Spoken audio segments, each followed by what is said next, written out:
Coming up on today's episode. In a new press release, the long-awaited attraction announcement that we've been waiting for since really the closing of Hollywood Rip Ride Rockit. So as far as the Ghostbusters rumor, could it have been misdirection? I'm not sure. The Bry Adventures podcast is on now. Hey everyone, welcome to the podcast, episode 4. I'm your adventure guide, Brian Ramon, and today we're talking about the new coaster at Universal Studios Florida. It's confirmed. Let's dive into it. It's now official. Universal Studios Florida has confirmed in a new press release the long-awaited attraction announcement that we've been waiting for since really the closing of Hollywood Rip Ride Rockit. The speculation's over as Universal confirmed on January 20th, 2026 that not only is a brand new coaster coming to the park in place of the former Rip Ride Rockit coaster, but in fact it will be themed to Fast and Furious in the coaster's official name, Fast and Furious Hollywood Drift, my little radio announcer voice, and it will debut at the park in 2027.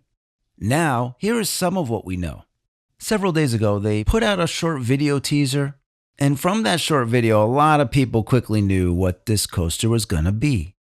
Now, in the official announcement, they described the coaster as a high-octane outdoor coaster with several thrilling features, including the sensation of a 360-degree drifting in a 170-foot vertical spike, 17 stories in the air over a bit of city walk. So this high-octane outdoor coaster is going to traverse into the region of city walk just a bit. Now, early on in the construction, we saw walls go up in and around the walkway areas of City Walk. You remember when that started. And it was directly in front of the coaster construction zone. And they basically shifted the walkway to where it hugged the waterfront. So we can most likely see that the 170-foot vertical spike will probably be within that area.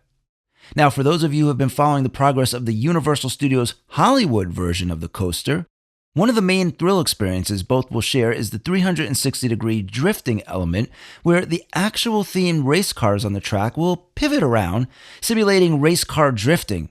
The coaster layouts at both Hollywood and Florida parks will be a bit different, and that's to be expected because the areas that both will be located are drastically different.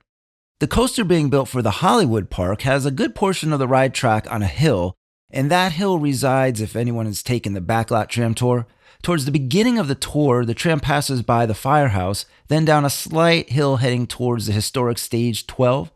On the left side of the tram, if you were to look over, you would see the big hill that the coaster is being built upon. And of course, some other unique features of that coaster has the track built up and over part of the Starway. Now, Starway is the stairway that connects both Universal Studios Hollywood's upper and lower lots to the park. Universal Florida's version will most likely share some of the same thrills as I mentioned. However, having said that, the coaster will traverse back and forth through the soundstage areas, similar to how Hollywood Rip Ride Rockit did.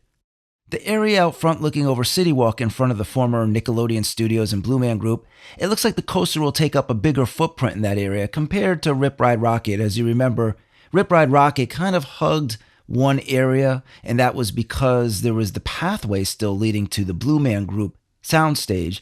With that pathway no longer in existence, the Fast and Furious coaster has more real estate to build upon, and that's exactly what they're doing. Now, it's being billed as an outdoor coaster, and in the plans, there are buildings being constructed. One is a maintenance building, and of course, a ride station. Now, as far as the storyline goes, there are some details out there, but I'm going to tell you what I would have loved to see. And maybe some of this is, I read a little bit about the storyline. I don't know how far into the storyline the Florida park is going to take it, if it's going to be similar to Hollywood or not. I would imagine it would be, because if you look at what they're doing for the storyline in the Hollywood version, it's definitely going to coincide with where they're building the coaster in the Florida park, because it's right there in the soundstage area. We could assume it's taking place in Hollywood. You know, there's sound stages around and you're in a studio. So it's a thing. They go together. Now, the following of what I'm going to say is purely hypothetical, speculating by myself. Nothing to do with Universal Studios Florida or Hollywood. It's just something that I would have liked to see as far as a backstory or a storyline when you're arriving at the show building. And to set this up a little bit with the premise is, when it first opened in 1990, Universal Studios was a place where you were kind of like a VIP. You were invited to this studio and you were there to ride the movies, see how things were done. It's an inside look and behind the scenes stuff of what a real movie studio or film studio is all about. Imagine you step inside and you learn that Universal was making a new Fast and Furious movie on the backlot. And they needed several extras to test out some of the new movie cars that will be racing within the movie. However, since the park guests aren't trained stuntmen and the movie's still in the pre-production stages, the studio tells us that they have built a track in and around the sound stages to test out the movie cars safely to see what they're capable of. And we as park guests, as extras, were being enlisted to test some of the movie cars out. However, the studio set up the cars on this track to which the actual coaster would be standing in for, of course. And as far as the ride queue portion is concerned, that could be like you're stepping into a sound stage. Now, this sound stage is going to be themed as the Fast and Furious. In fact, the front of the building is a facade that they put up. That will be the warehouse if they choose to use that and construct that like the one that they did in Hollywood and similar to Supercharged in Florida. So you have all the feels about stepping onto a backlot within a film studio, and you are actually in the middle of making the next Fast and Furious movie because you're part of the process of making it happen. It's with this type of storytelling that sets apart theme parks like Universal and Disney. They immerse you into the storyline so you feel like you're one with the story. Like Universal also does so well, they use to their advantage the queue lines. The queue lines are no more queue lines. They're part of the ride. They're part of the ride experience and the attraction. You're looking at the monitors above and you're learning about what's going to take place. So, of course, I think it's like a shoo-in when you have monitors in this queue line that's really, you're just there at this soundstage in a film lot.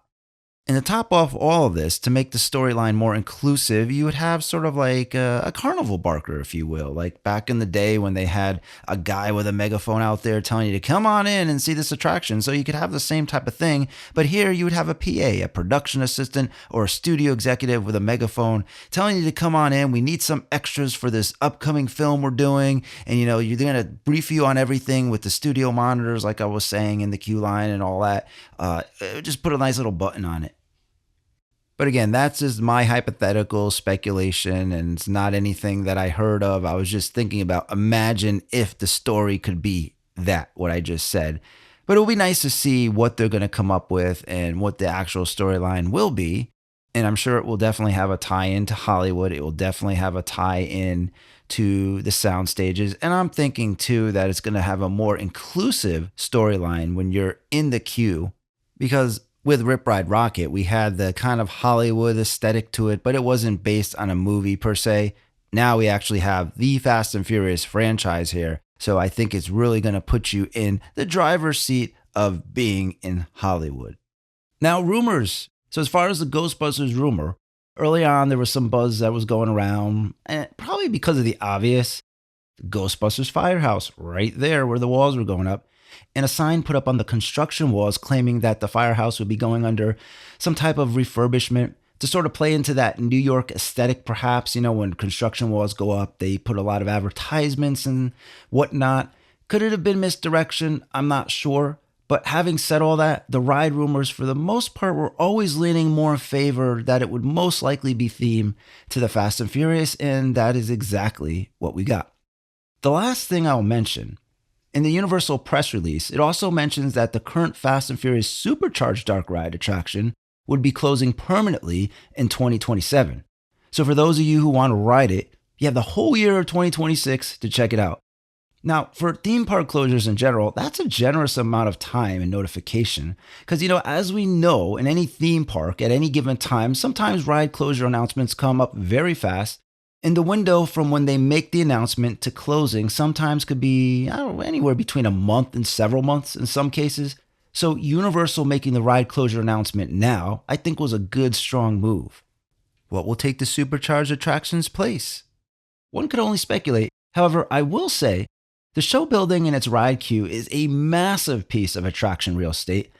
And, I understand fans of both the movie and coasters in general. When this first opened as Supercharged, both in Hollywood and then the bigger expanded version of it in Florida, I'm sure the fans and the coaster enthusiasts were probably hoping and anticipating a coaster from the very beginning. People that I talked to always praised Universal's talented creative team on the look of this ride, Supercharged, especially the one in Florida. Kind of took me back to the feels of Kongfrontation for me, a ride I absolutely loved in both storyline and theming. It was really second to none back in the 1990s. And when I talk about Kongfrontation, I'm talking about the aesthetics in the cityscape, in the soundstage, which was one of the biggest sound stages in the world at the time when Kong, or it might have been the tallest, it was one of the biggest in some aspect at the time. And of course, because of the big Kong animatronic, but the cityscape that they made within that soundstage was absolutely amazing. You felt like you were outside at night. And when you go through Supercharged in Florida, there is a real cityscape right there. And you see some of the Fast and Furious cars. And it's a really, really nicely done by the Universal Studios creative team. Well, in conclusion, if you get a chance to ride it, go ahead and look at some of the aesthetics that I was just talking about. Go ahead and look at some of the great detail, like, for example, when you first enter into the queue line, which it doesn't even feel like a queue line, it's a garage, and it looks like there's old rusty beams and everything. All of that was done by the creative team to make it look like an old wharf building. One of my other favorite parts was when you're heading towards the party bus, before you get on, you're walking through the back areas of this warehouse, and they got the two big garage doors up. This is the area right before you board the party bus, and you're supposed to be technically, quote unquote, going outside into the San Francisco streets, and you're coming out of the warehouse. But of course, it's all in a show building. So, as we conclude, what would you like to see replace the soon-to-be closing Fast and Furious Supercharged attraction? Leave some of your ideas in the comments if you like, and adding to that, are you looking forward to the new Fast and Furious Hollywood Drift Coaster? And with that, this podcast adventure is in the books. And remember to take some time to enjoy your own adventures, and when time allows, come back and check out some more of Bri Adventures.